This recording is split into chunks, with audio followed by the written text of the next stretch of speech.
Bismillah. Assalamualaikum warahmatullahi wabarakatuh. Sesaat lagi kita akan mendengarkan kajian Islam ilmiah Ahlussunnah wal Jamaah yang akan diselenggarakan di Masjid At-Tauhid Jalan Komplek Radio Roja Darussalam Jalan PHK Abdul Rahim nomor 326 Talang Semut Bukit Kecil Palembang. Pada kesempatan kali ini kita akan membahas tentang perbuatan baik. Kajian kitab Minhajul Muslim. Kajian ini diselenggarakan ba'da zuhur pukul 14.30 waktu Indonesia Barat sampai dengan selesai. Yang insyaallah akan dibawakan oleh Al-Ustadz Priyo Handoko SSY Hafizahullah Ta'ala.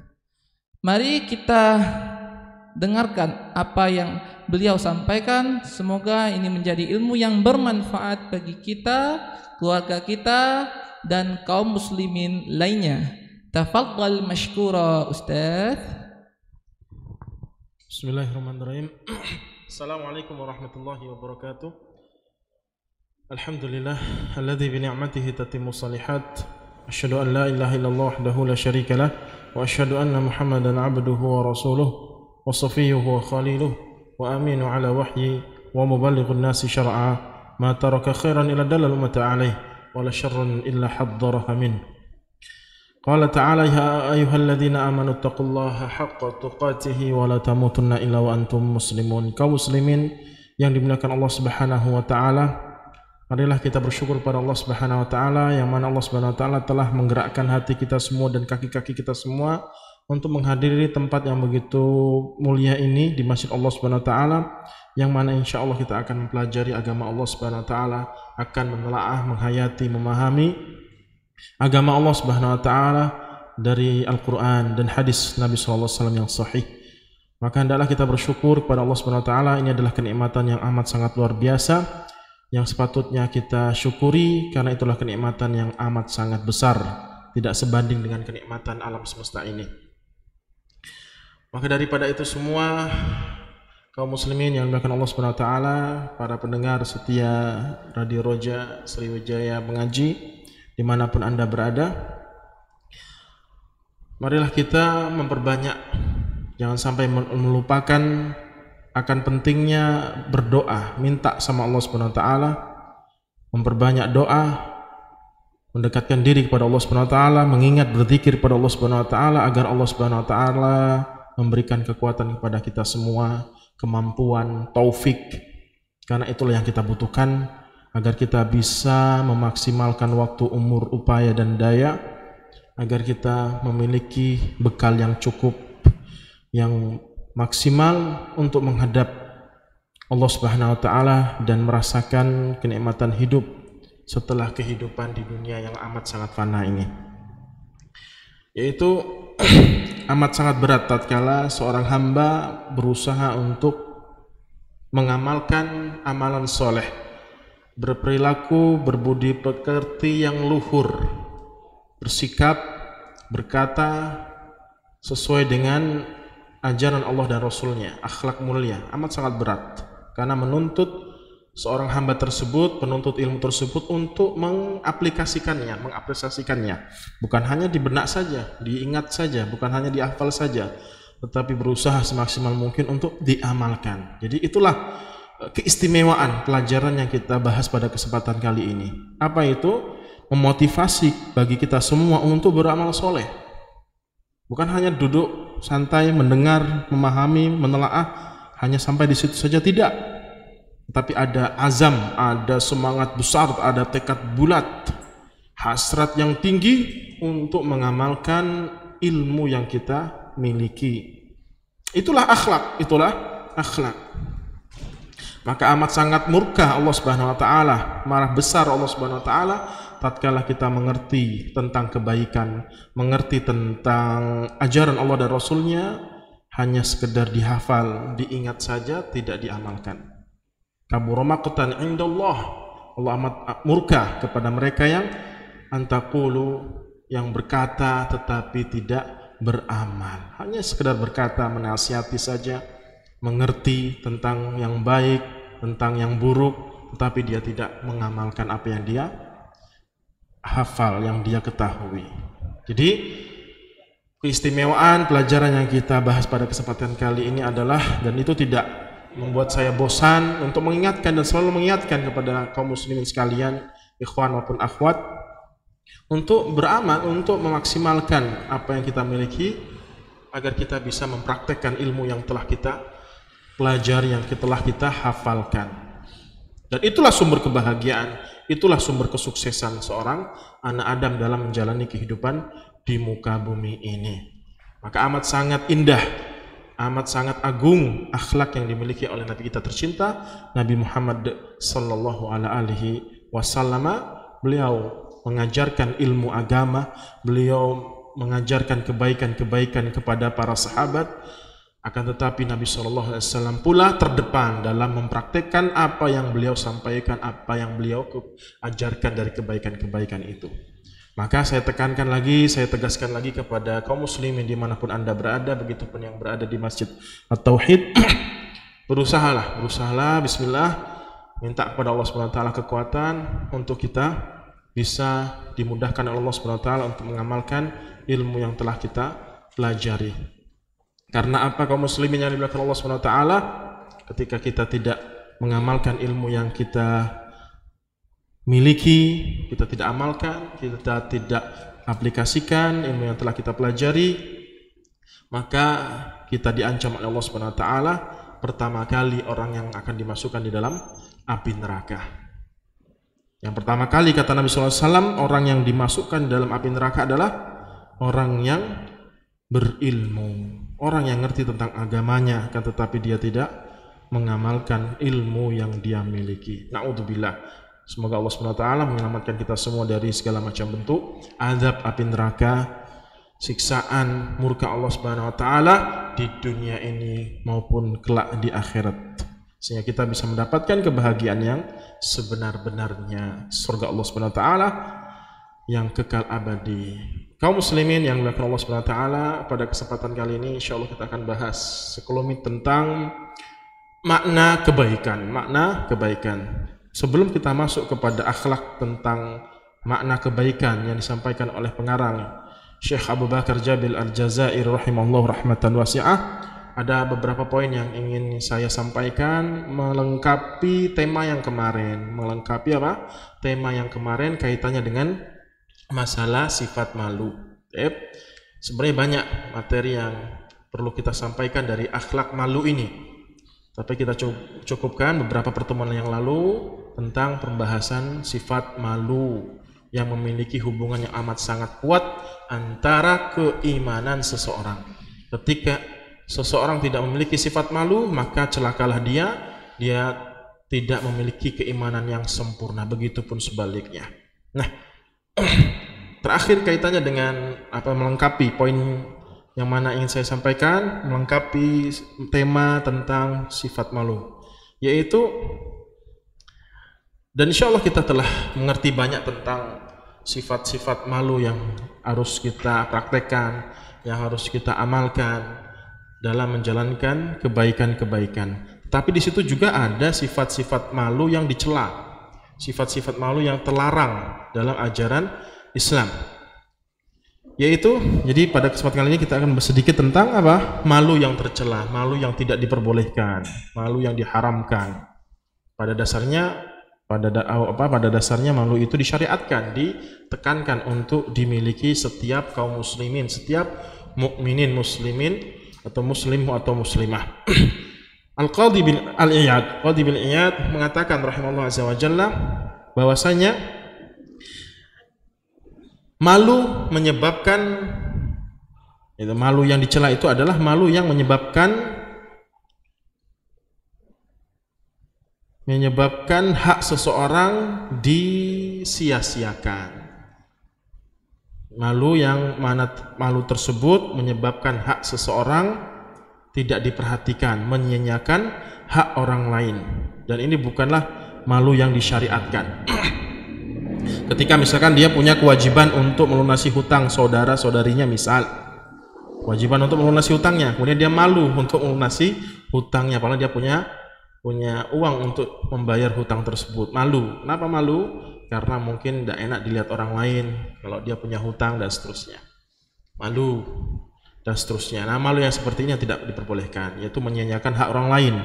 Jadi ketika kita diwajibkan untuk memberikan amanah dari orang lain, menunaikan amanah dari orang lain, maka tidak boleh malu. Jangan sampai kita malu yang seperti ini. Yang inilah yang dicela oleh agama kita.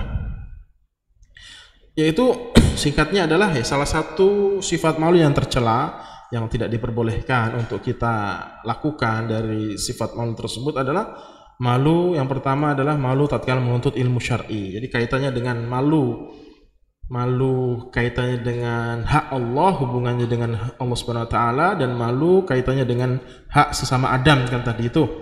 Nah, malu kaitannya dengan malu yang tercela kaitannya dengan hubungan kita dengan Allah Subhanahu wa taala adalah ya malu menuntut ilmu agama, malu untuk menghafal, mempelajari, membaca Al-Qur'an. Ini tidak diperbolehkan.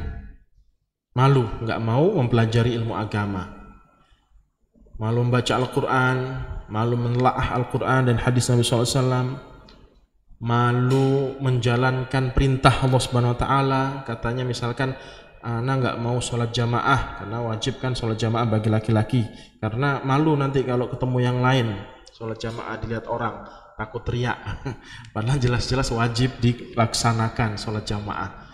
Jadi malu yang di sini adalah malu yang dicela, tidak diperbolehkan. Karena ada amalan-amalan itu kan ada dua tuh.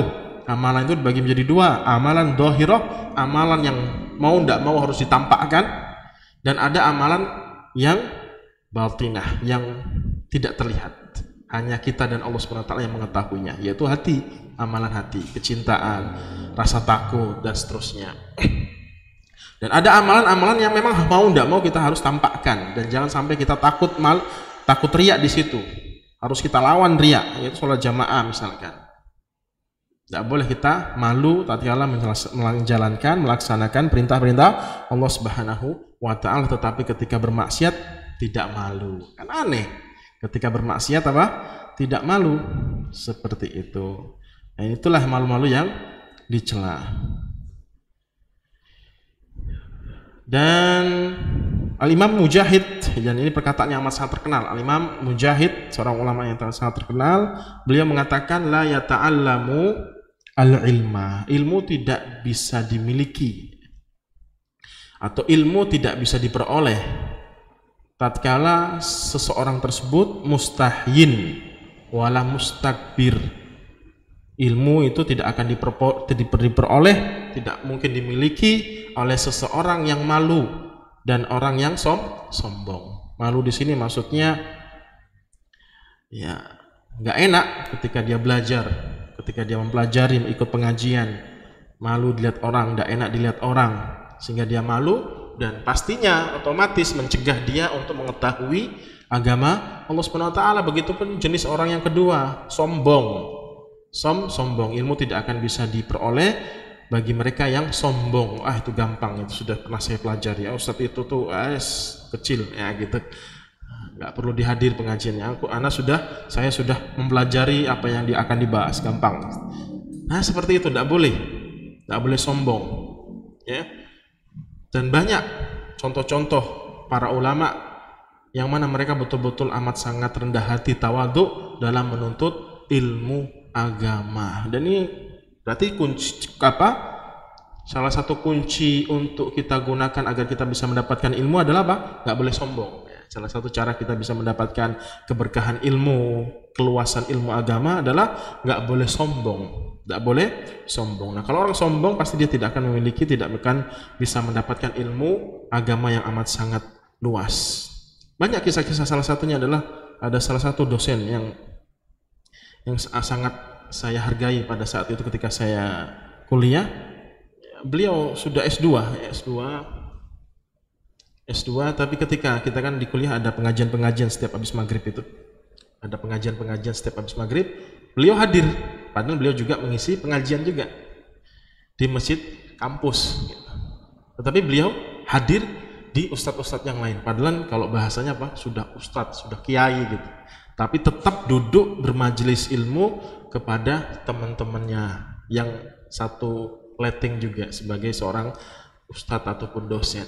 Duduk dia mendengarkan ceramah, mendengarkan ilmu yang disampaikan oleh ustadz yang lainnya. Tidak mengatakan dalam dirinya bahwa saya sudah hebat, saya sudah seorang sarjana, seorang magister dan seterusnya. Tidak perlu belajar lagi sama orang lain. Cukup apa yang sudah saya miliki. Nah, tidak boleh seperti ini. Apalagi yang kita masih pas-pasan. Na'udzubillah min dzalik. Apalagi kita yang pas-pasan nih, ilmunya nanggung-nanggung, masih memiliki sifat malu, masih memiliki sifat sombong dalam belajar, amat sangat tercela.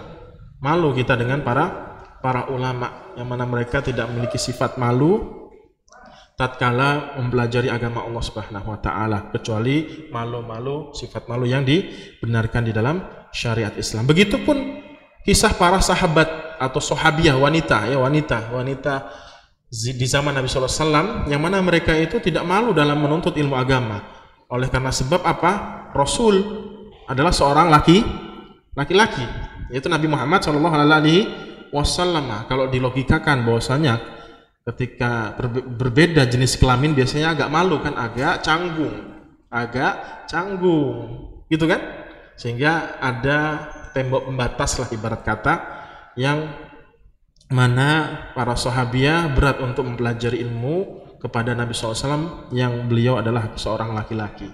Tetapi itu tidak menghalangi mereka sifat malu tadi yang kita katakan hubungan antara laki-laki dan perempuan itu seakan-akan ada tembok pemisah, tidak membuat mereka itu malu, nggak mau, nggak enak gitu ya, untuk dekat dengan Nabi SAW, untuk mempelajari ilmu apa yang diajarkan oleh Nabi SAW.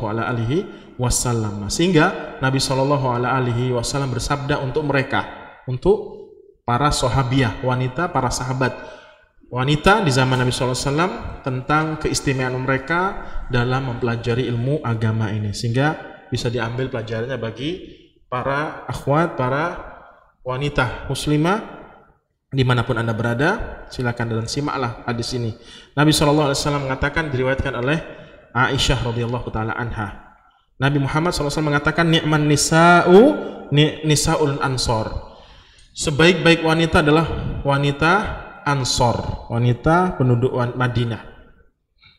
Lam yamna'hunna al-haya'u, yang mana mereka sifat malu yang mereka miliki, kan kita katakan kemarin Nabi SAW itu lebih malu daripada wanita yang dipinggi. Jadi sifat perempuan itu biasanya apa? Malu. Sifat dasar wanita atau gadis itu apa? Pemalu. Nah, walaupun mereka itu wanita yang identik dengan sifat malu, tidak menghalangi mereka para sahabiah Ansor an yatafaqqahna fiddin, untuk mempelajari ilmu agama gitu, ilmu agama. Begitupun Ummu Sulaim radhiyallahu taala anha pernah bertanya kepada Nabi sallallahu alaihi wasallam tentang air putih ya, atau air yang keluar dari kemaluan wanita ya, yaitu ihtilam atau mimpi basah. Pokoknya air keluar dari kemaluan wanita. Kan malu tuh kalau beliau atau Ummu Sulaim bertanya kepada Nabi SAW kaitannya dengan kewanitaan. Betul enggak? Biasanya malu kan gitu? Sebenarnya malu sebenarnya. Bahas tentang atau bertanya tentang permasalahan wanita atau kewanitaan. Maka beliau, Ummu Sulaim, bertanya kepada Nabi SAW radhiyallahu ta'ala anha, ya Rasulullah, Allah SWT tidak malu dari kebenaran. Allah enggak malu dalam menjelaskan kebenaran. Innallaha la yastahi minal haqq. Allah nggak malu kalau menjelaskan kebenaran, ya kan? Nggak malu.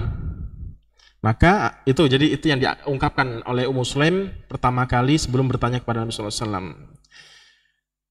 Apakah wajib seorang wanita melihat air ataupun bermimpi ataupun ihtilam, mimpi basah lah bahasa kita, untuk mandi janabah, mandi besar? Maka Nabi SAW, na'am in ra'atil ma', kalau engkau melihat air. setelah mimpi basah tersebut, setelah ihtilam tadi, tetap sama. Tidak malu, tidak malu. Nah, itu singkat tentang tambahan untuk menyempurnakan tema kemarin tentang sifat apa? Malu yang disyariatkan ataupun yang tercela yang harus kita jauhi. Baik, langsung saja kita masuk kepada tema tentang apa? Perbuatan baik. Makna perbuatan baik. Kita bacakan kalimat dari pengarang Syekh Abu Bakar Jabir Al-Jazairi rahimahullahu rahmatan wasi'ah. Beliau mengatakan, Al-Faslu Tsamin, pasal yang ke-8. Pasal yang ke-8. Fi khuluqil ihsani, yaitu sikap perilaku perangai kebajikan atau kebaikan. Jadi banyak kan akhlak yang sudah kita bahas, contoh-contoh akhlak yang baik yang dibahas oleh pengarang kitab ini. Tetapi tatkala beliau menyampaikan pasal ke-8, beliau menyampaikan kepada kita semua yaitu akhlak kebaikan, akhlak kebajikan. Secara umum makna kebaikan ini mewakili semua akhlak baik. Ya, silakan diperhatikan.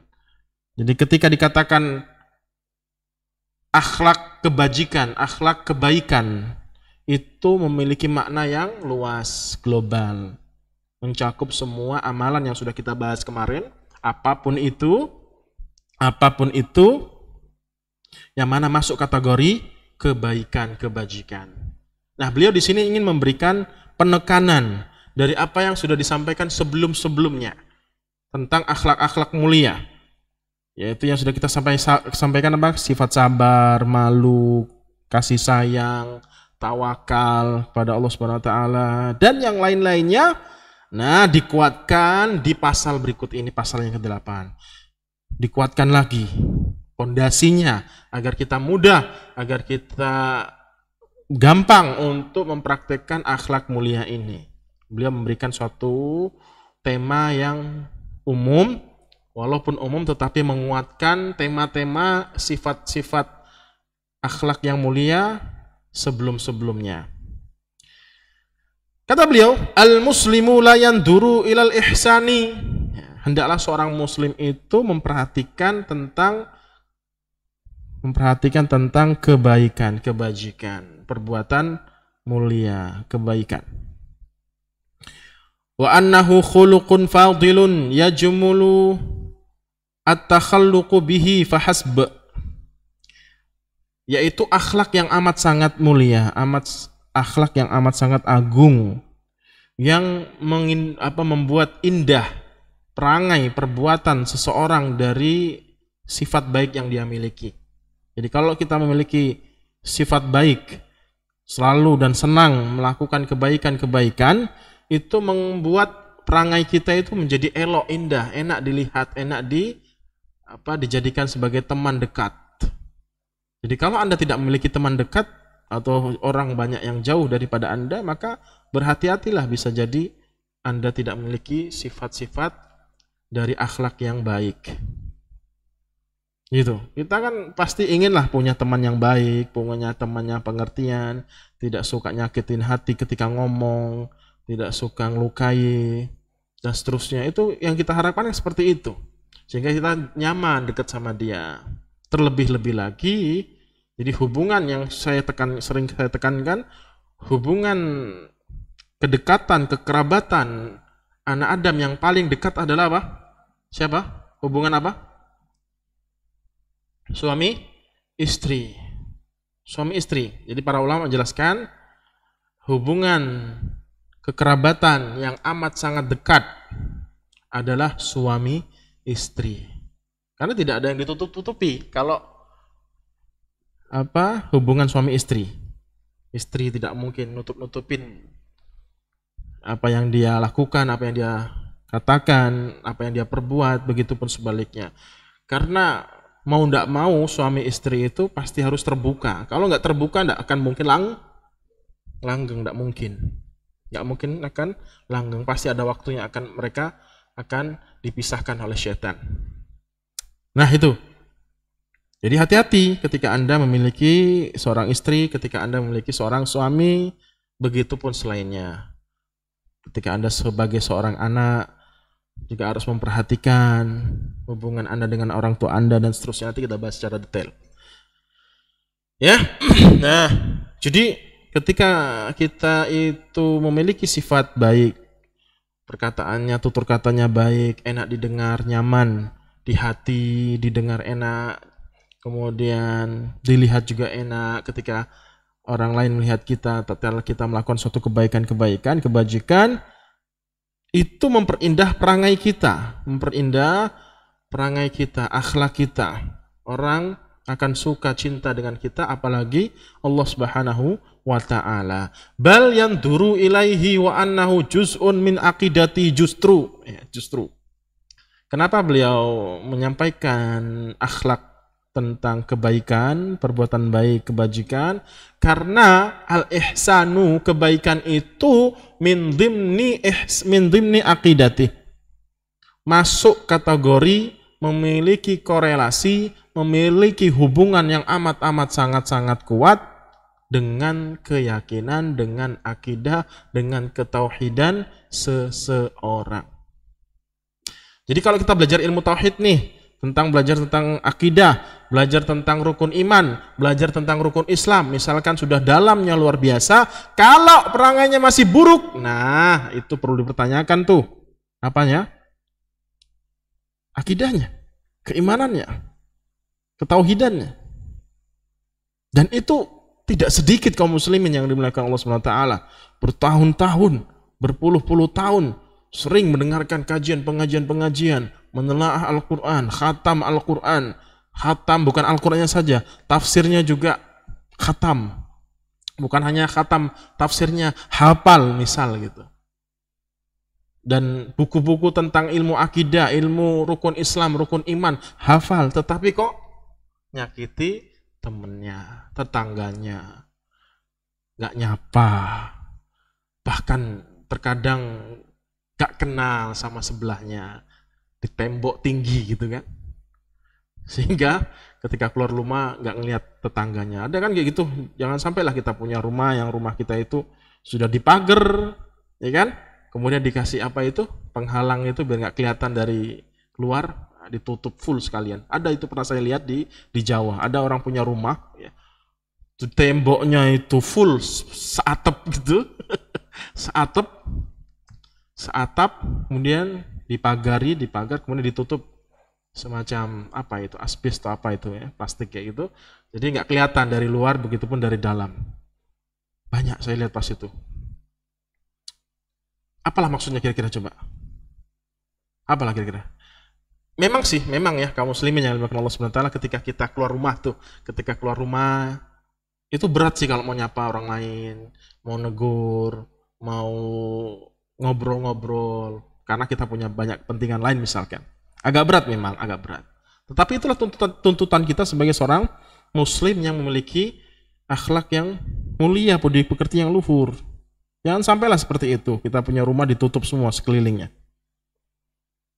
Hanya sekedar keluar masuk, nggak ada tegur sapa dengan tetangga. Padahal mereka lah orang yang lebih berhak juga ya setelah orang yang ada di dalam rumah untuk kita berbuat baik. Nanti kita sampai kepada ayat yang perintahnya untuk berbuat baik kepada tetangga yang terdekat. Jelas ayatnya Allah SWT jelaskan untuk atau tegaskan kepada kita semua untuk berbuat baik kepada tetangga yang terdekat. Karena kalau ada apa-apa ketika kita mengalami suatu musibah di rumah, kan bukan dulur kita yang jauh, saudara kita yang jauh dari rumah, pasti secara otomatis yang terdekat lah di samping rumah kita. Nah, bagaimana kita mendapatkan pertolongan dari mereka, ternyata kita jarang ngobrol, jarang bertemu, jarang tegur sapa, jarang memberikan hadiah dan seterusnya. Nah, jangan seperti itu. Karena ketika kita memiliki sifat yang baik, dari tutur katanya, dari perbuatannya, selalu melakukan suatu kebajikan, mudah untuk bersedekah, mudah untuk senyum, mudah untuk mengucapkan salam kepada orang lain, mudah untuk menegur, bertanya, dan seterusnya. Bahasa kita bahasa basi, ngobrol. Gimana Pak? Sehat Pak? Gimana anaknya? sekolahnya, ya basa-basi ngobrol. Itu apa maksudnya? Agar kita dekat dengan dia, tidak canggung, basa-basi. Jangan sampai secukupnya gitu ya. Assalamualaikum, sudah selesai gitu. Jangan sekedarnya lah istilahnya ketika bergaul, bermuamalah dengan orang lain. Tapi kalau teman atau kolega bisnisnya, wow gitu kan, pasti dekatnya luar biasa, pasti baiknya luar biasa. Betul atau betul? Betul atau betul? Ketika kolega bisnisnya atau bosnya, baiknya luar biasa. Baiknya apa? Luar biasa. Ketika dengan orang rumah, ketika dengan tetangganya, ala kadarnya. Terkadang-kadang saja. Allah Subhanahu wa taala dan Rasulnya juga memerintahkan berbuat baik kepada siapapun, begitupun kepada bos kita dan seterusnya, orang yang terdekat dengan kita dari bisnis kita. Tetapi lebih berhak lagi adalah orang-orang yang ada di dekat rumah kita, yang ada di dalam lingkup rumah kita. Makanya sering saya tekankan, dan ini juga nasihat, salah satu nasihat dosen saya dulu, Al-Ustadz Abdul Zain hafizahullah ta'ala, beliau mengatakan kalau bisa SKCK itu, tahu SKCK ya? Kalau mau ngelamar kerja, kuliah, sekolah enggak ya? Kuliah biasanya ya. Nah, kuliah apalagi yang ngelamar kerja lah, pasti ada surat keterangan kelakuan baik lah dari kepolisian kan gitu. Padahal polisi nggak tahu 24 jam perbuatan kita, perilaku kita di sehari-hari. Kan nggak tahu dia. Yang penting nggak ada catatan kriminal, nggak pernah maling, nggak pernah ngerampok, nggak pernah ini, nggak pernah itu, kita nggak pernah memang. Keluarlah surat SKCK tersebut kan gitu. Harusnya SKCK itu ya. Ini bagi teman-teman yang mungkin kerja di dalam di dinas yang kaitannya dengan masalah ini ya. SKCK atau kebijakan tentang SKCK, kalau bisa SKCK itu jangan dari polisi ya. Dari siapa? Istri misalkan. Kalau suami misalkan sudah nikah. Apalagi misalkan seorang anak ya, SKCK-nya dari saudara-saudaranya, dari tetangga-tetangga. Mantep tuh. Nah, usulannya mantep ini, silakan dicatat coba, catat dengan tinta emas gitu ya. Bisa nggak kira-kira? Kira-kira setuju nggak nih? Maksudnya kalau SKCK kita keluarkan dari orang-orang terdekat dalam rumah kita, pasti ketahuan ya belangnya. Dan kelihatan pasti siapa yang baik, siapa yang buruk. Tetapi jangan sampai ada kong kali kong sama yang buat SKCK atau istrinya dan seterusnya. Harus jujur diungkapkan. Tetangganya juga dimintain tanda tangan. Kalau beliau ini orangnya baik, nggak jahat, nggak suka nyela, nggak suka nyakitin orang lain. Setuju? Nah seperti itu ya. Tambah susah jadi nanti akhirnya kan mau ngelamar atau kerja atau kuliah. Ya itulah, memang itulah sesuai dengan syariat Islam adalah yang paling berhak untuk kita pergauli dengan sifat-sifat baik, akhlak yang mulia adalah ya mereka, orang yang ada di dalam rumah, tetangga kita, baru setelahnya. Tapi ya, seperti itu. Jadi sifat baik ini, akhlak kebaikan ini secara umum itu memiliki korelasi hubungannya amat sangat kuat dengan ilmu akidah. Bagaimana kita meyakini Allah Subhanahu wa taala sebagai Rabbul Alamin, sebagai penguasa yang amat sangat besar, yang kuat, yang agung, maha agung, raja dari segala raja. Bagaimana kita bisa meyakini itu kalau kita mendolimi sesama kita, menyakiti sesama kita, sesama hamba, sesama makhluk? Kan nggak mungkin. Kalau seorang itu betul yakin Rabb itu adalah Allah Subhanahu wa taala, maha besar, maha agung, dengan rukun iman dan rukun Islamnya, kita yakin bahwasanya nanti itu ada kehidupan setelah kematian, ada pertanggungjawaban setelah kita meninggal dunia, semuanya akan ditanya dan ditanya. Itu kaitannya dengan keyakinan, keimanan kita. Ketika kita kuat masalah itu semua, mudah untuk berakhlak mulia. Benar, insya Allah mudah untuk kita tegur sapa, senyum. Nggak susah untuk menyapa itu nggak susah. Kecuali ketika kita betul-betul mengerti tentang keimanan kita kepada Allah Subhanahu wa taala, keyakinan kita kepada Allah Subhanahu wa taala, keikhlasan kita kepada Allah Subhanahu wa taala. Kita nyapa mereka itu bukan untuk mendapatkan dunia. Kita berbuat baik kepada mereka itu bukan untuk mendapatkan uang, kertas dan seterusnya. Tidak. Kita menyapa mereka, berbuat baik kepada mereka, memberikan hadiah kepada mereka, itu yang kita harapkan adalah apa?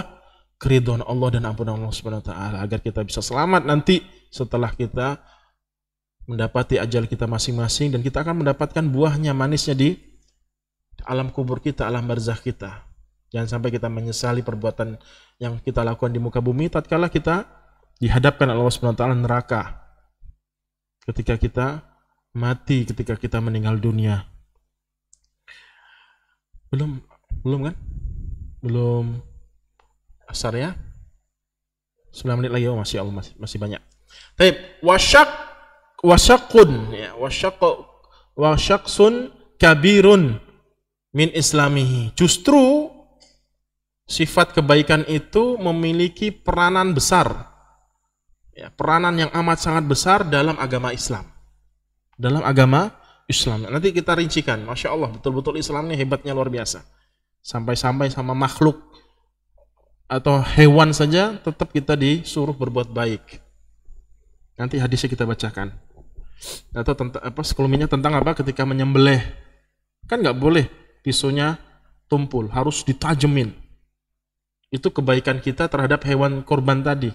Karena memang kodratnya memang dia harus dikorbankan, harus kita konsumsi kan gitu. Jangan sampai pisaunya tumpul, harus tajam.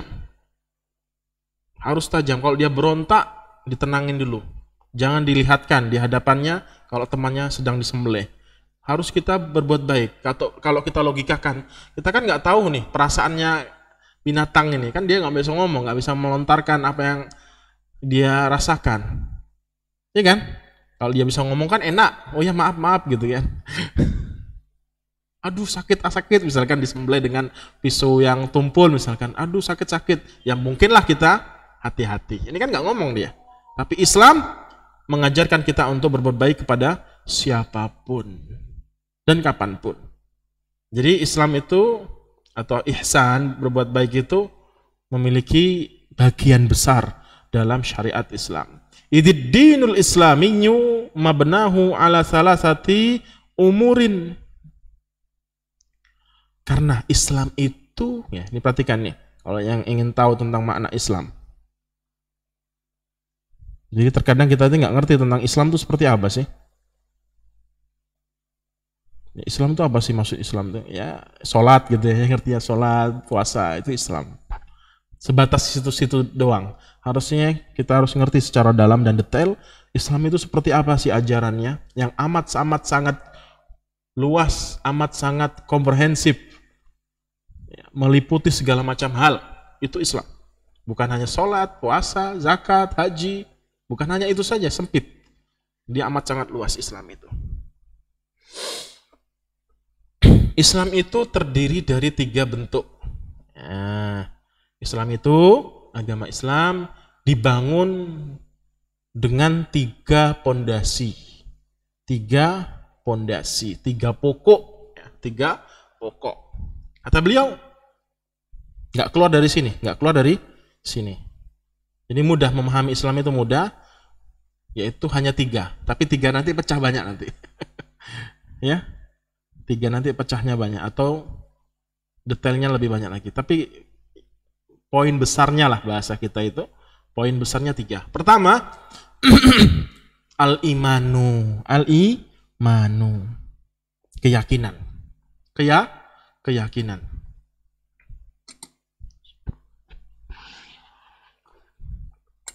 Al-iman yang pertama, keyakinan. Keyakinan di dalam hati, membenarkan apa yang dibawakan oleh Nabi sallallahu alaihi wasallam, kemudian mengucapkannya, kemudian diamalkan. Itu iman. Kemudian yang kedua, al-islamu. Al-islamu. Kalau detailnya nanti ini sudah dibahas mungkin nanti Ustaz Bambang Al-Wafi, ini masuk usul salasah. Dibahas ini secara detail. Jadi iman seperti itu, keyakinan. Yang diyakini di dalam hati, diucapkan dengan lisan, kemudian diamalkan. Banyak penjelasan para ulama tentang makna iman. Al-imanu khamsununat. Ada iman itu 5 nun. Ya, mungkin sudah dibahas, nggak kita bahas di sekarang, di saat ini. Kemudian yang kedua, al-islamu, Islam. Agama kita itu apa? Islam kan? Agama kita itu apa? Islam. Namanya Islam. Tetapi ada tingkatan-tingkatan cakupan-cakupan yang harus kita bahas dalam ajaran Islam itu sendiri. Nah, itu dibagi menjadi 3. Iman, Islam. Nah, Islam di sini maksudnya Islam makna khusus. Islam makna khusus. Bukan Islam makna global. Jadi Islam makna global itu adalah agama Islam. Ajaran seluruh yang diajarkan kepada kita semua dari Allah Subhanahu wa taala dan Rasulnya, itu maksudnya ajaran Islam secara global. Nah, ada makna-makna Islam yang khusus. Makna-makna Islam yang khusus, yaitu rukun Islam.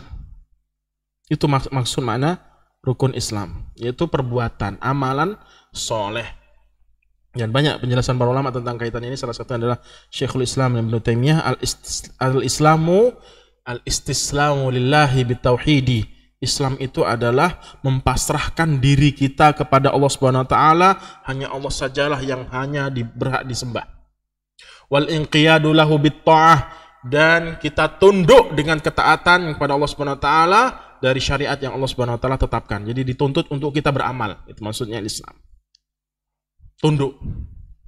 Wa bara'atu minasyirki wa ahli. Kemudian kita harus jauhi segala macam bentuk kesyirikan kecil atau besar, perbuatan tersebut atau kesyirikan tersebut, atau orang-orang yang melakukan kesyirikan tersebut, kita harus hati-hati, harus jauhi. Itu makna Islam kata para ulama. Kemudian yang ketiga, yaitu al-ihsan. Al-ihsan yang kita bahas saat ini. Kebaikan. Kebaikan. Nah, tiga macam ini tidak serta-merta para ulama menyimpulkan Islam itu terdiri dari 3 ndak. Ya, serta-merta. Tidak serta-merta. Ada dalilnya, ada buktinya. Kalau 3 bagian ini, 3 macam ini itu ditetapkan oleh Allah dan Rasulnya di dalam hadis yang amat sangat terkenal, yaitu hadis Jibril. Jadi Jibril yang mengajarkan tentang makna Islam, iman, ihsan. Dan sudah dibahas dalam kitab Ushul Salasah, ya, yang sudah dibahas oleh Ustaz Bambang Al-Wafi. Silakan ditengok kembali kaitannya dengan masalah 3 detail ini. Iman, Islam, pertama Islam, iman, dan ihsan. Jadi tidak semua Islam itu beriman, tidak semua Islam beriman. Paham? Tidak semua orang yang Islam itu beriman dan berihsan. Tidak. Dan semua orang yang beriman pasti Islam. Semua orang beriman pasti Islam. Tapi tidak mesti ihsan. Setiap orang yang ihsan pasti Islam, pasti beriman. Jadi kelasnya 3. Sudah 3 tingkatannya. Ketika orang dikatakan ihsan, ketika orang dikatakan ihsan, itu sudah melewati macam-macam marhalah, tingkatan-tingkatan dalam beragama. Pertama Islam, iman, kemudian ihsan. Dia puncaknya. Puncaknya. Itu yang disebutkan oleh Allah SWT, yang sering saya tekankan untuk ditelaah, untuk dipelajari. Ayat surat Fatir ayat 32. Surat Fatir ayat 32. Dibuka, dicatat dulu, dibuka. Apa maksudnya? Gitu ya. Saja yang bisa kita sampaikan. Sudah adzan asar wa akhir da'wana alhamdulillah rabbil alamin.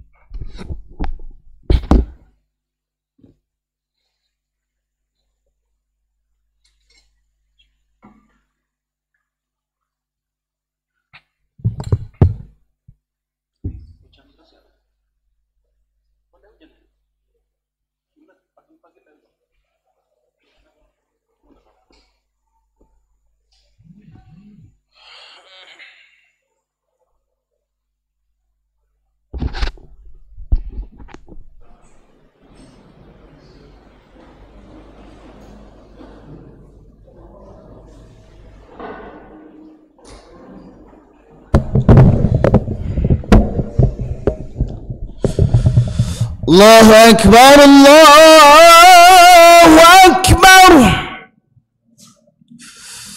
Allahu Akbar.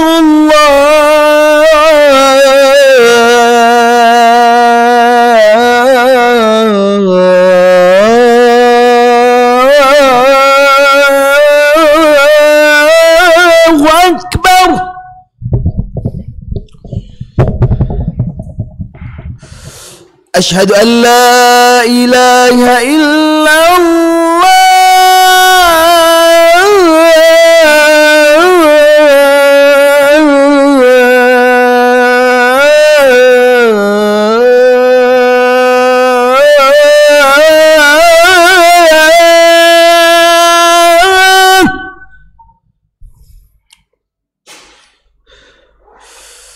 أشهد أن لا إله إلا الله.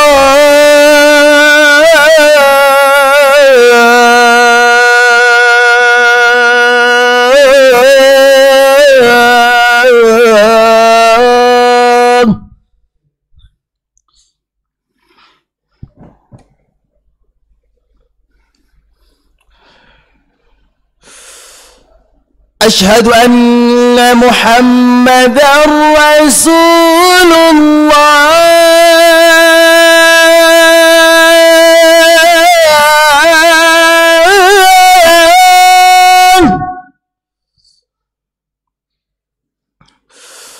أشهد أن محمدًا رسول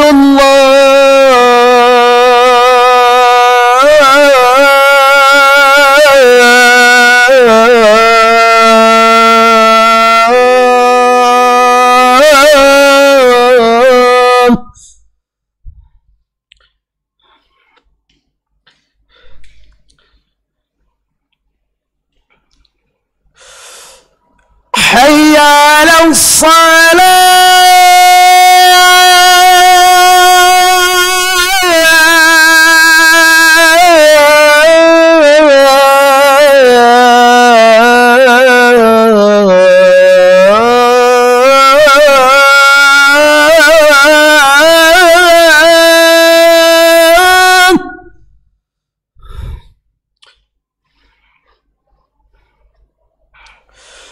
حي على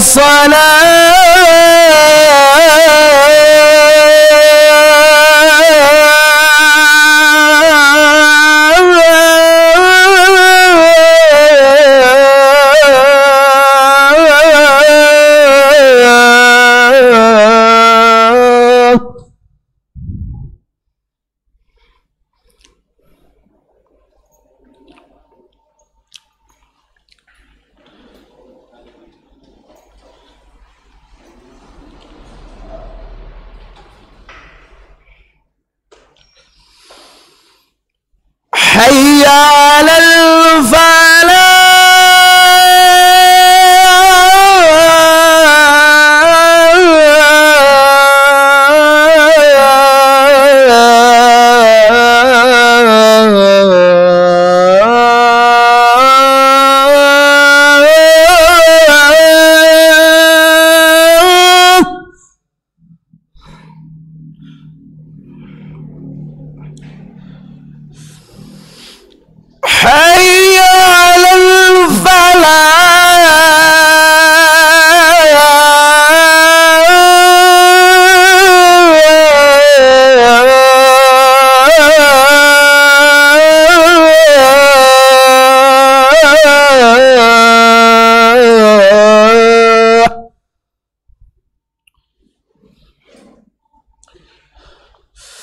الله أكبر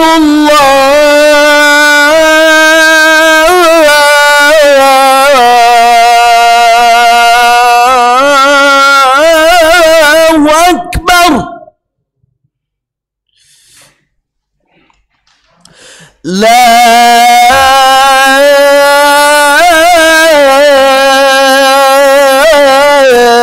إله إلا الله.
الله أكبر الله أكبر أشهد أن لا إله إلا الله أشهد أن محمدا رسول الله حي على الصلاة حي على الفلاح قد قامت الصلاة قد قامت الصلاة الله أكبر الله أكبر لا إله إلا الله استووا واعتدلوا تراصوا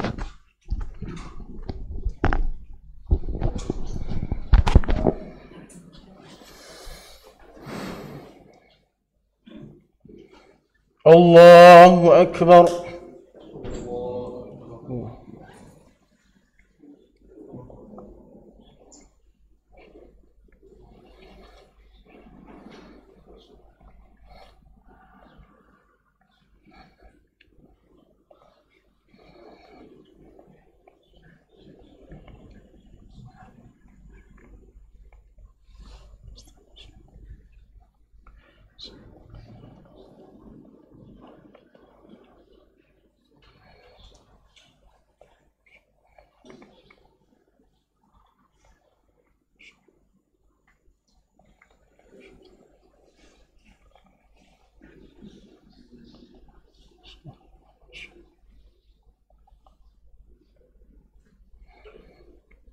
الله أكبر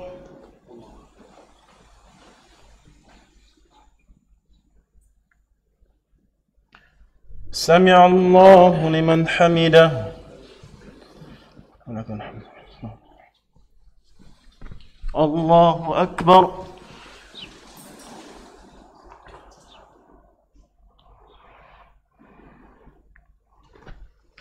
الله أكبر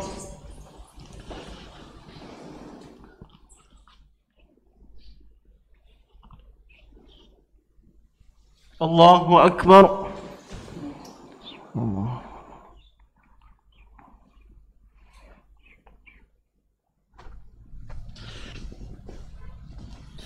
الله أكبر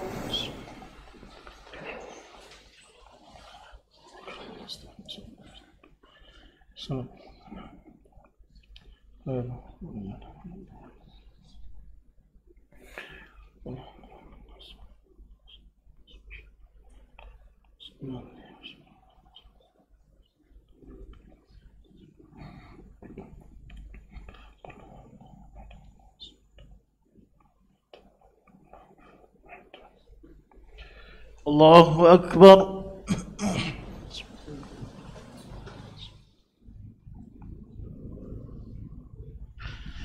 سمع الله لمن حمده الله أكبر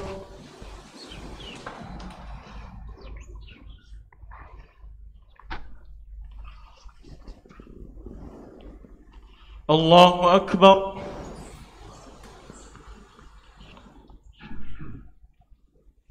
الله أكبر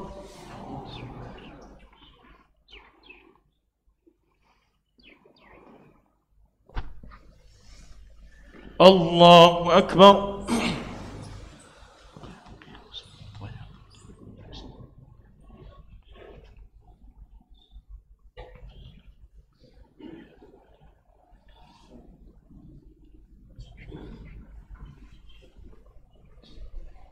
الله أكبر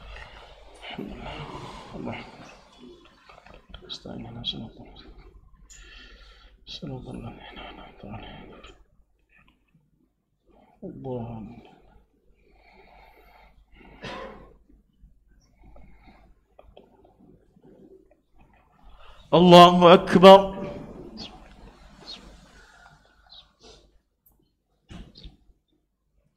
سمع الله لمن حمده.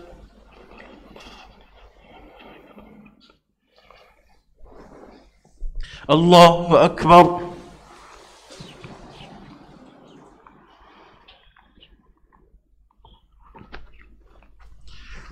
الله أكبر.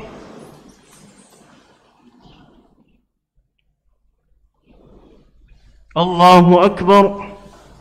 صلى الله عليه وسلم. صلى الله.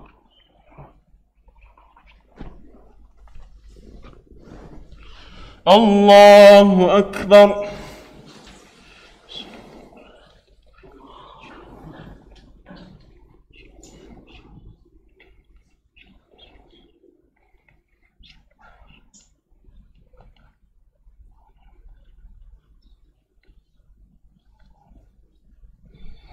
الله أكبر.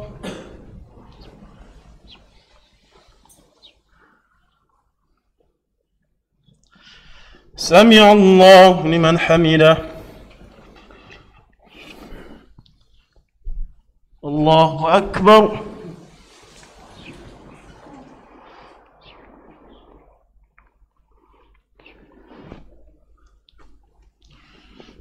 الله أكبر.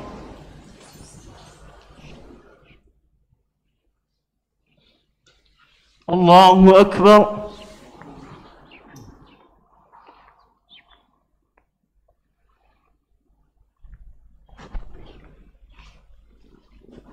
الله أكبر. السلام عليكم.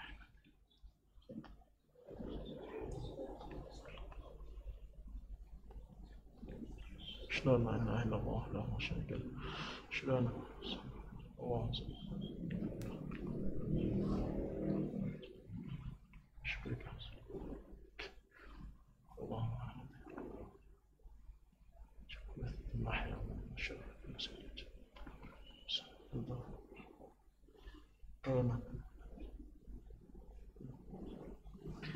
السلام عليكم ورحمة الله.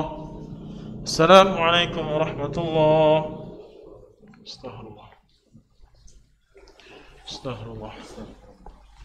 الله السلام. لا إله إلا الله.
أستغفر الله أستغفر الله أستغفر الله.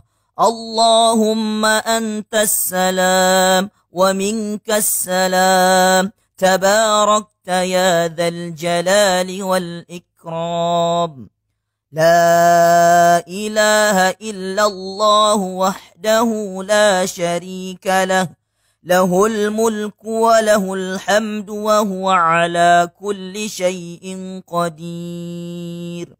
اللهم لا مانع لما أعطيت ولا معطي لما منعت ولا ينفع ذا الجد منك الجد لا إله إلا الله وحده لا شريك له له الملك وله الحمد وهو على كل شيء قدير لا حول ولا قوة إلا بالله لا إله إلا الله ولا نعبد إلا إياه له النعمة وله الفضل وله الثناء الحسن لا إله إلا الله مخلصين له الدين ولو كره الكافرون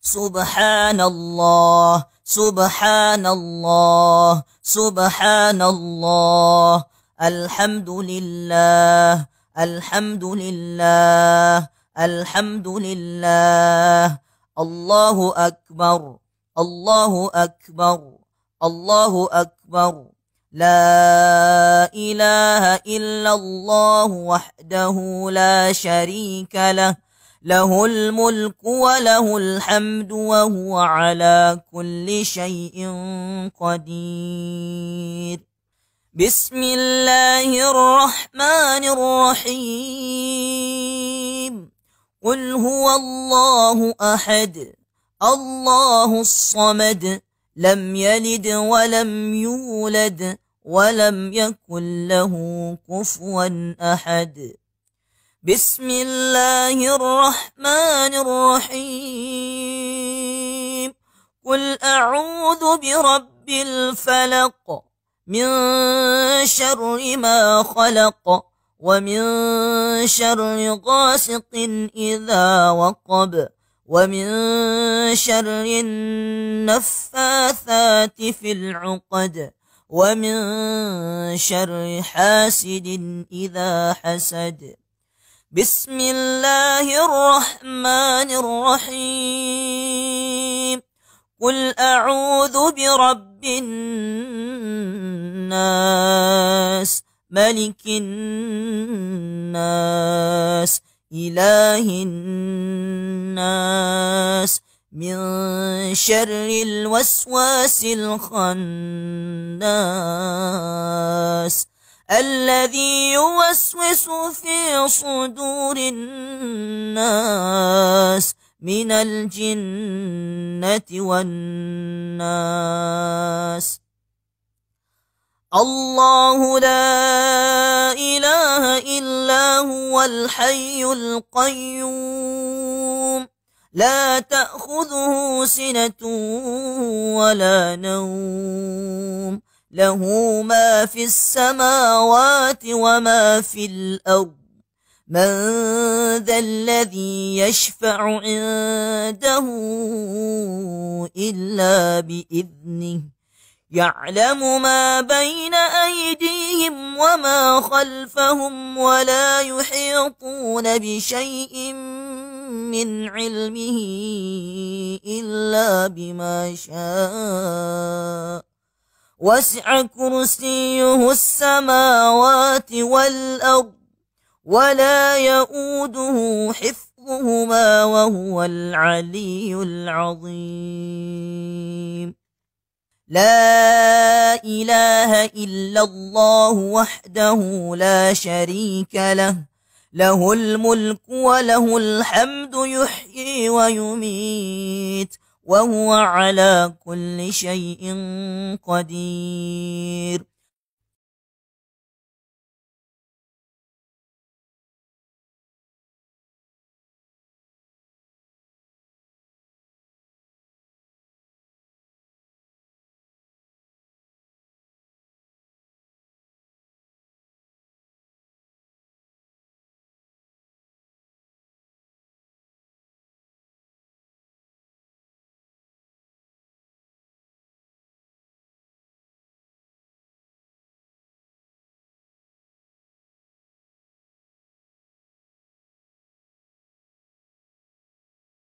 Assalamualaikum warahmatullahi wabarakatuh. Alhamdulillah, alladzi hadana li hadza wa ma kunna linahtadiya laula an hadanallah. Asyhadu an la ilaha illallah wahdahu la syarikalah wa asyhadu anna Muhammadan abduhu wa rasuluhu amma ba'du.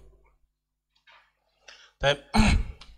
Kaum muslimin yang dimuliakan Allah Subhanahu wa taala dimanapun Anda berada, para pendengar radio Roja Sriwijaya Mengaji dan kaum muslimin yang berada di Masjid At-Tauhid, semoga Allah Subhanahu wa taala memberikan taufik kepada kita semua sehingga kita mampu untuk menjalankan syariat Allah Subhanahu wa taala, mampu melaksanakan amalan-amalan yang dianjurkan dalam agama Islam, terkhusus perkara akhlak yang mulia yang ditegaskan oleh Allah Subhanahu wa taala Rasulnya kepada mereka yang mengaku sebagai seorang muslim, muslimah. Tadi sudah kita singkat tentang makna kaitan macam-macam ilmu agama Islam. Yang mana Islam dibangun dari 3 pondasi, 3 pokok dalam keyakinan amalan seseorang tatkala menjadi seorang muslim ataupun muslimah, yaitu yang pertama tadi al-Islam, kemudian yang kedua al-iman, kemudian yang ketiga adalah al-ihsan. Puncak dari kebaikan agama seseorang adalah tatkala dia memiliki dan sampai kepada derajat al-ihsan minal muhsinin, yang mana dia betul-betul beramal soleh, memiliki perangai yang baik, budi pekerti yang amat sangat luhur, sebagaimana yang Allah Subhanahu wa taala jelaskan dalam surat Fatir ayat 32, yaitu wa minhum sabiqun bil khairati biidznillah dzalika huwal fadlul kabir, yaitu orang yang tertinggi, terdepan dalam mengejar surga Allah Subhanahu wa taala adalah orang-orang yang memiliki sifat apa? Ihsan.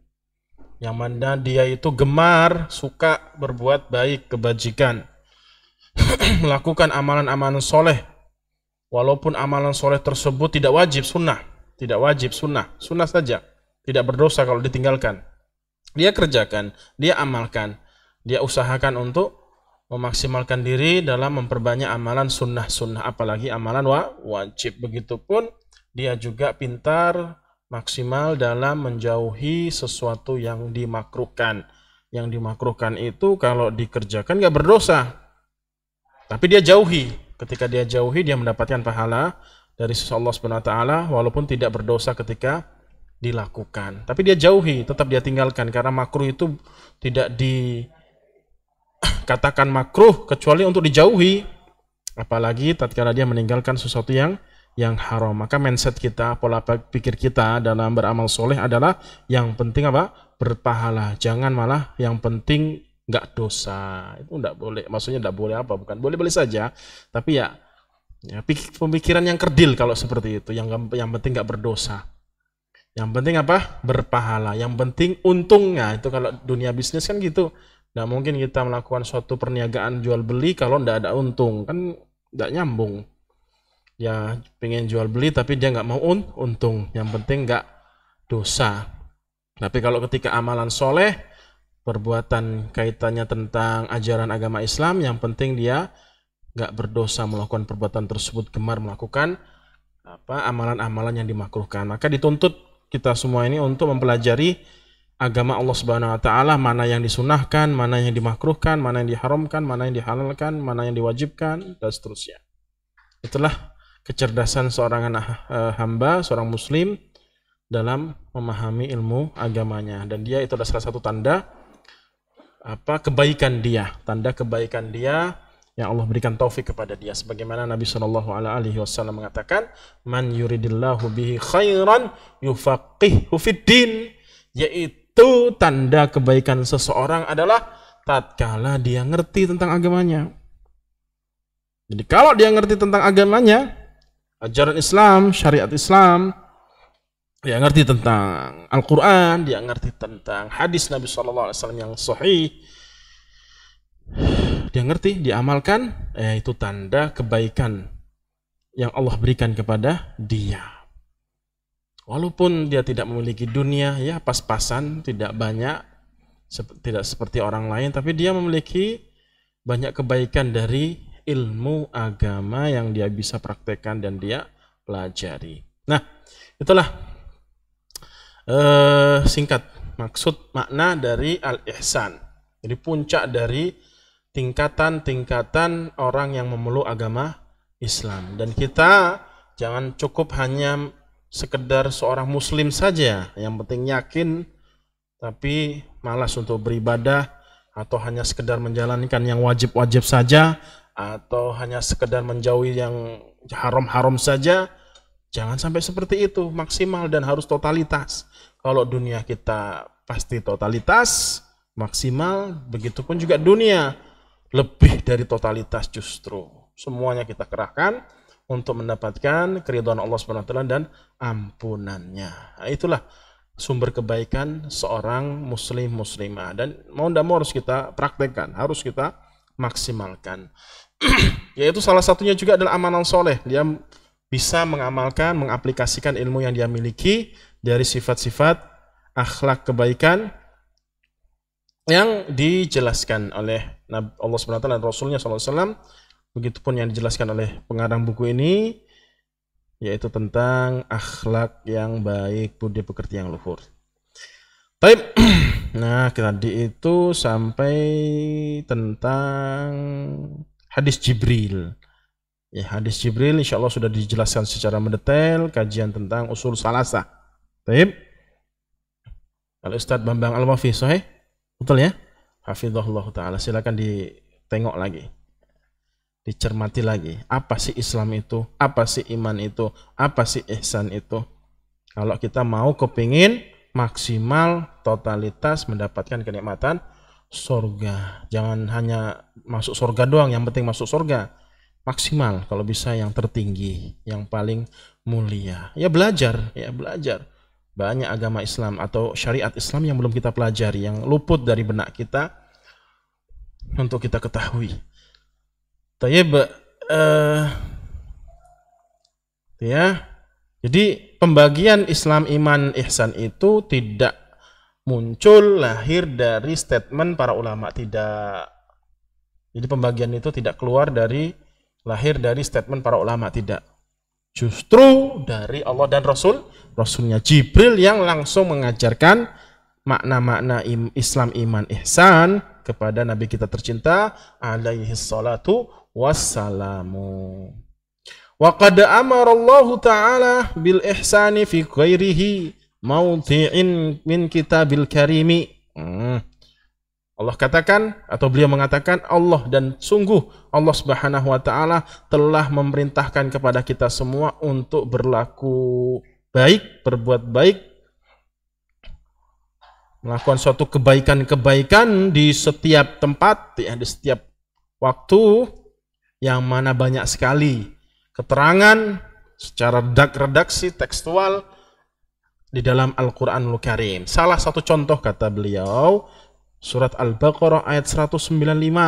Allah Subhanahu wa Ta'ala katakan, wa ahsinu innallaha yuhibbul muhsinin.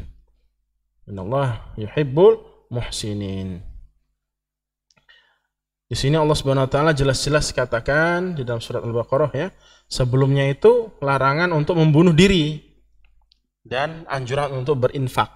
Allah katakan sebelum ayat tentang ihsan ini, wa anfiqu fi sabilillahi wa la tulqu bi aidikum ila tahlukati wa ahsinu.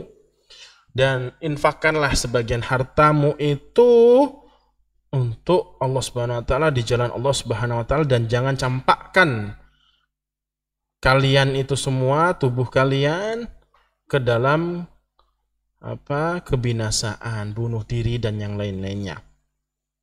Baru setelah itu Allah katakan, wa ahsinu, berbuat baiklah, innallaha yuhibbul muhsinin, sesungguhnya Allah SWT mencintai orang-orang muhsinin. Lalu bagaimana, ya, keadaan seorang manusia, hamba, dicintai oleh Allah Subhanahu wa Ta'ala, Rabbul Alamin, raja dari segala raja, penguasa dari seluruh penguasa. Allah Subhanahu wa Ta'ala maha besar, maha agung. Bagaimana tatkala kita punya kenalan yang dekat, dia cinta sama kita, seorang pembesar, seorang tokoh, seorang gubernur, seorang apalagi presiden misalkan. Oh, kalau dia cinta sama kita, kenal lah minimal, kan gitu. Ya, kenal, senang sama kita. Kalau dia mampir ke sini pasti dia ngasih apalah gitu. Hadir ke rumah kita dan seterusnya. Itu sudah luar biasa senangnya kan? Ketika dia nyapa kita, ungkapkan kalau dia itu senang sama kita, itu manusia yang memiliki kedudukan. Nah, ini Allah Subhanahu wa taala. Ini yang terkadang kita tuh luput. Kalau dicintai oleh orang lain, senangnya luar biasa. Iya kan? Senangnya luar binasa. Apa? Ketika dicintai oleh orang lain ataupun manusia. Tapi kalau mau cari kecintaan Allah, usaha agar Allah mencintai kita itu terkadang ya nggak sebesar tatkala kita mencari kecintaan orang lain. Bagaimana sih istriku tuh betul-betul sayang sama saya? Bagaimana sih suamiku itu cinta dan sayang kepada saya? Jangan sampai marah sedikit pun, ngambek dan seterusnya. Ya, dimasak masakan yang enak-enak, kemudian dilayani seterusnya. Begitu suami maksimal dalam mencari nafkah, apa yang diinginkan oleh istrinya dan anak-anaknya, asalkan itu baik dipenuhi, dituruti, Masya Allah. Senang kan istri yang seperti itu? Senang kan suami yang seperti itu ketika saling mencintai? Lalu bagaimana pertanyaannya? Seorang hamba dicintai oleh Allah Subhanahu wa taala. Coba ini dihayati betul ya kaum muslimin yang dimuliakan Allah Subhanahu wa taala. Terkadang itu tuh ketika mendengar ayat sesungguhnya Allah mencintai hamba yang seperti ini, sesungguhnya Allah Subhanahu wa taala Maha menyayangi hamba yang seperti ini, tuh terkadang kita biasa-biasa saja gitu.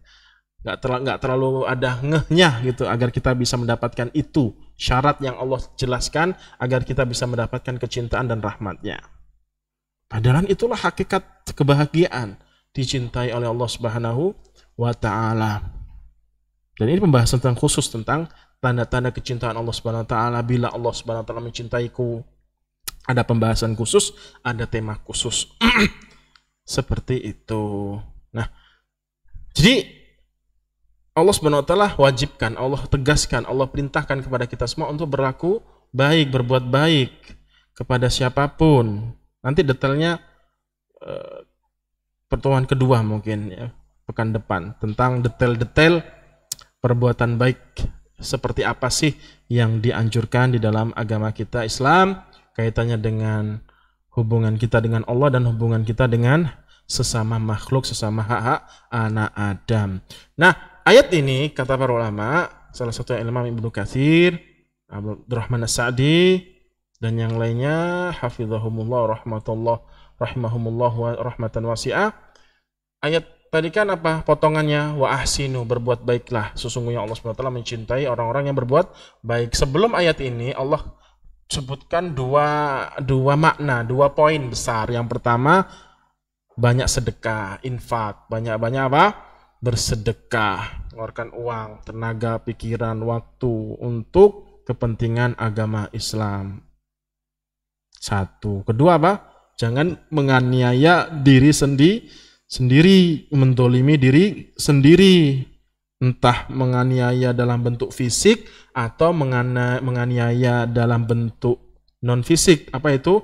Bermaksiat dan yang lainnya, berdurhaka kepada Allah Subhanahu wa taala. Itu maksudnya. Nah, dua poin inilah standarisasi orang itu dikatakan orang baik, orang yang memiliki sifat budi pekerti, akhlak yang baik, akhlak yang mulia, yaitu dari pasal yang ke-8 ini yaitu perbuatan baik. Gitu ya? Nah, seperti itu.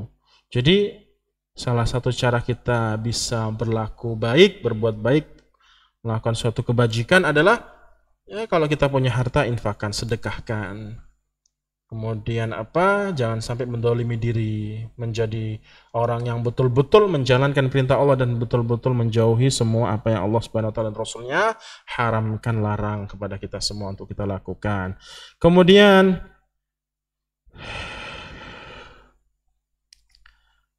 sampai di sini saja ya. Sampai di sini saja kaitannya dengan masalah akhlak, yaitu tentang makna kebaikan. Insyaallah pekan depan kita akan lanjutkan tentang detail seperti apa sih bentuk konkret dari sifat kebaikan kepada Allah Subhanahu wa taala dan kepada sesama kita. Kita akan lanjutkan kajian kita tentang fikih jenazah. Saja yang bisa kita sampaikan. Silakan kalau ada yang ingin tanyakan. Baik, di sini ada atau ada yang bertanya di kolom komentar. Ada? Kolom komentar.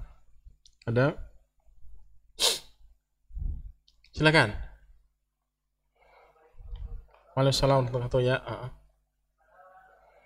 Ya. Ya.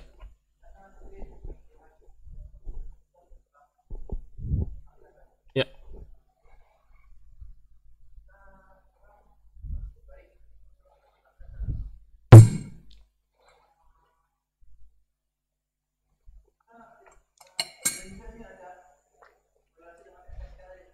Ya, skecekan.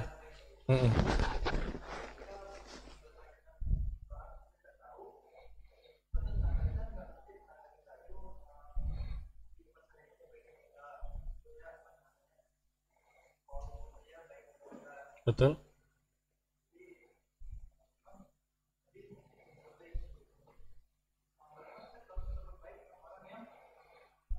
Gak baik. Ya. Ya.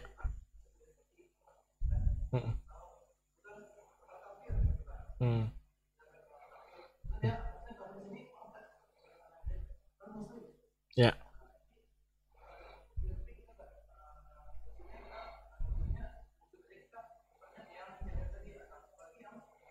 Muslim.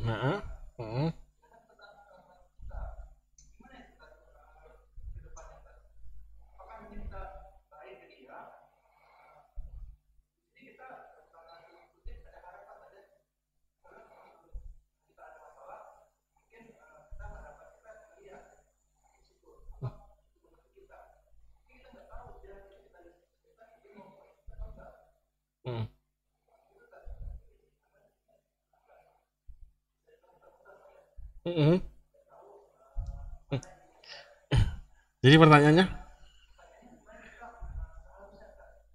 bersikap orang-orang semacam itu tahu ya. Bagus. Wassalamualaikum.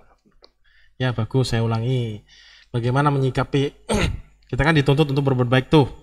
Nah, berbuat baik kepada siapapun, terkhusus orang yang terdekat di dalam rumah kita dan di luar rumah kita, tetangga dan seterusnya.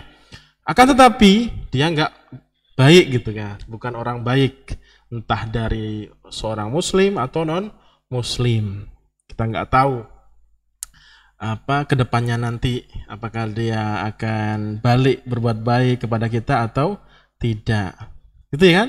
Nah, jawabannya adalah yang pertama, kalau kita berbuat baik itu jangan nanggung-nanggung. Maksudnya jangan nanggung-nanggung itu adalah ikhlas gitu ya. Ikhlas. Kita nggak peduli musuh atau lawan, nggak peduli kalau dia itu musuh atau lawan. Sejahat-jahat apapun dia, yang penting dia memungkinkan untuk kita berbuat baik pada dia, maka maksimalkan berbuat baik kepada dia. Kalau kita semakin keras dia semakin keras, ya akhirnya pecahlah itu hubungan antara kita dengan dia sebagai seorang saudara semuslim.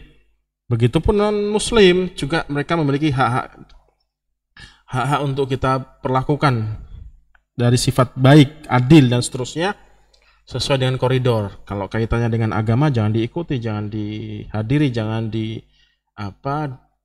jangan berbuat baik di dalam tradisi, adat, keagamaan mereka, ya, hanya kaitannya dengan seputar dunia saja, berbuat baik pada mereka, beri hadiah dan seterusnya, itu juga perinciannya.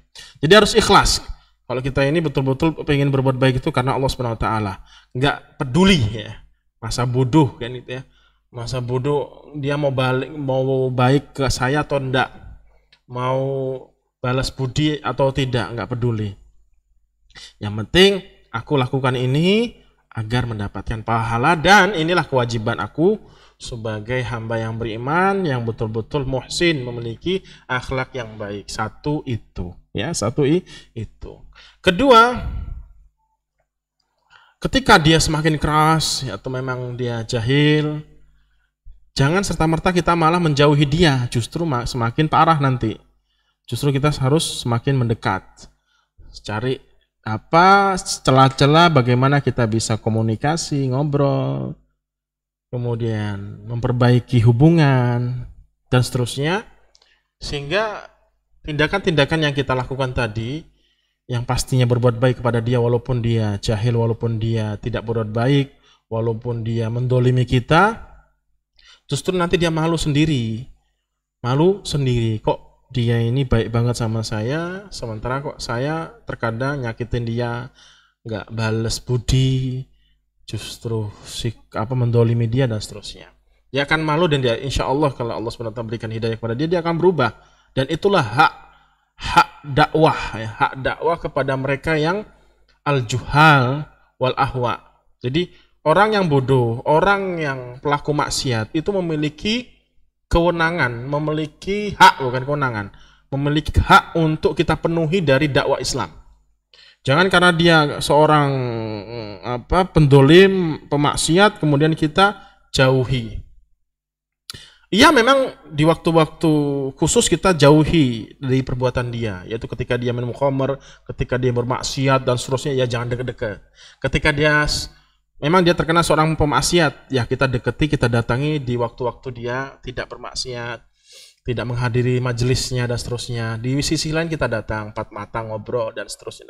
Ya, mereka punya hak, jangan kita malah jauhi. Dan itulah yang Allah Subhanahu wa taala katakan di dalam surat Fussilat. Allah katakan idfa' billati hiya ahsan. Fa idzal ladzi bainaka wa bainahu adawatun ka'annahu waliyyun hamim.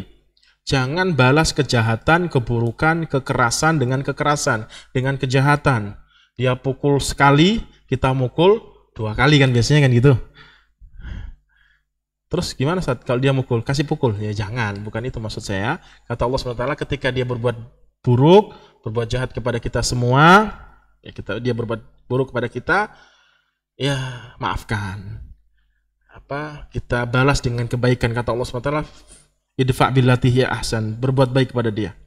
Tetap kondisi walaupun dia dolimin kita, tetap kita berbuat kepada dia. Bisa jadi kata Allah SWT, fa idzal ladzi bainaka wa bainahu, bisa jadi antara engkau dan dia yang tadinya aslinya dia yang musuhin kita nggak musuhin. Niat kita memang nggak musuhin, kita pengen jadi teman. Dia musuhin Anda, bisa jadi karena Anda berbuat baik pada dia. Ada watun ka'annahu waliyun hamim, permusuhan yang akhirnya menjadi berbalik menjadi hubungan kekerabatan yang amat sangat dekat. Karena itu tadi, malulah pasti dia. Kalau dia fitrahnya masih bagus, dia mikir, kok dia baik-baik sama saya, ternyata akan tetapi saya mendolimi dia. Walaupun berat ya, walaupun berat. Wong dia berbuat baik ataupun dia nggak berbuat jahat aja, terkadang kita berat untuk berbuat baik kan gitu. Ya kan? Dia nggak berbuat jahat nih, kita terkadang juga berat untuk berbuat baik pada seseorang yang tidak berbuat jahat kepada kita.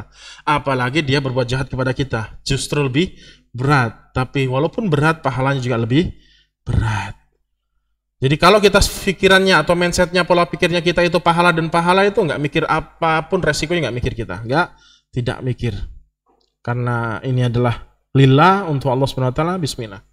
Nggak peduli, jangan sampai kita mikirkan macam-macam. Karena mereka punya hak untuk kita berbuat baik kepada mereka. Dan namanya bergaul ya, namanya bergaul kan pastilah ada cekcok, begitupun antara hubungan sama istri. Namanya itu sudah wajar lah. Kata orang Jawa itu, semakin dekat atau semakin dekat itu bau bangkai, semakin jauh bau bunga, bau wangi. Maksudnya, jadi kalau nggak saling komunikasi, bukan saling komunikasi, maksudnya nggak selalu banyak interaksi, obrolan, komunikasi dan terusnya, itu semakin wangi, maksudnya. Jarang ketemu, jarang ngobrol, itu biasanya lebih wangi karena jaraknya jauh. jarang melakukan suatu kedoliman, melakukan suatu kesalahan. Kalau jauh, kalau dekat, semakin dekat itu terkadang ya namanya semakin dekat, terkadang luput, terkadang salah, sehingga kita mendolimi, menyakiti saudara kita atau kerabat kita yang terdekat. Dan itu pernah saya rasakan ya, ketika bergaul ada seorang teman yang betul-betul musuhin, dia nggak suka. Dan saya nggak tahu, pernah ini saya rasakan. Saya nggak tahu apa kesalahan saya, kan nggak tahu. Dia juga nggak ngasih tahu juga. Minimal ngasih tahu ke teman yang lain, kemudian ngasih tahu ke kita, kan gitu enak. Jadi bukannya saya malah menjauhi, dan ini saya lakukan. Saya deketin dia terus. Saya ajak ngobrol. Dia lari sampai segitunya ya, lari, diajak ngobrol, diem aja, disalami, dia nggak jawab. Tapi saya terus, saya deketin terus. Dan alhamdulillah pada saat itu nggak berat, mudah bagi saya, karena justru saya senang berbuat, nggak tahu sifat dari saya dari dulu kalau berbuat baik kepada orang yang jelek akhlaknya atau berbuat kesalahan kepada kita, itu justru saya semakin semangat untuk berbuat baik kepada dia. Contoh misalkan, dan ini mungkin dirasain oleh teman-teman ya, baik ikhwan maupun akhwat. Apalagi kita sudah ngaji nih, ya kan? Sudah Masya Allah, sudah pakaiannya betul-betul syar'i, pecian, ada lihyahnya, jenggotnya, kemudian pakaiannya rapi, gamis, dan seterusnya. Akhwatnya bercadar, berjilbab lebar. Terkadang orang lihat ketika kita lewat kemana gitu, main kan gitu, yang nggak kenal ke kita, kadang lihat sinis kan dia, lihat matanya kan gitu. Paling dia pikirnya apa? Nih teroris nih, ini ninja ini, dalam hati dia kan. Kan mata-mata sinis tuh kelihatan. Kalau kecuali lihat sebentar sudah langsung malingkan yang lain, ya kan? Adatnya orang Palembang kalau ngelihat kayak gini tuh apa? Ngajak begucu kan? Nah, gitulah dulu. Nah justru kan betul gak gitu? Pernah gak? Oh jenggotnya, dia kan diliatin terus. Kalau saya kayak diliatin kayak gitu, apalagi sama istri, diliatin dan seterusnya. Saya sapa, Assalamualaikum Pak. Gimana Pak? Sehat Pak? Kabar Pak? Alhamdulillah sehat Pak ya. Namanya siapa Pak? Saya ajak ngobrol. Dia malu. Apa habis bahasanya tuh? Salting ya? Apa salting tuh? Salah tingkah. Jadi salah tingkah. Awalnya dia kayak benci banget itu, masamnya luar biasa mukanya, kemudian matanya kayak mau nembak, mau membunuh dan seterusnya kan. Saya deketin. Assalamualaikum Pak. Sehat Pak? Dan seterusnya. Assalamualaikum. Senyum dan seterusnya. Begitupun akhwat, walaupun tak terlihat senyumannya, mata tuh terlihat, kalau kita senyum tuh kelihatan. Bu, gini. Gimana Bu, Mbak? Gimana? Kayak gitu. Itulah akhlak, itulah budi pekerti yang luhur, yang baik. Saya dulu pernah ketika di Jakarta ada tugas gitu, ketika masih kuliah di daerah utaranya Jakarta Utara. Ketika mau ke Pulau Seribu, di situ kan ada pasar yang besar, apa lupa namanya. Di situ banyak preman-preman. Saya sendirian. Acara itu di Pulau Seribu itu pagi-pagi, berangkat dari Jakarta Utara ke Pulau Seribu. Saya datang mulai sore. Sudah datang dari sore dulu, dari Jember. Sore sudah saya datang, besok berangkatnya. Saya sudah datang duluan. Namanya dari jauh kan, biasanya harus cepet-cepet gitu. Dari Pasar Senen, tahu Pasar Senen, stasiun Pasar Senen, ya, itu naik bis sampai ke Jakarta Utara, sampai ke pelabuhan situ, itu melewati banyak preman, jalan sendirian, malam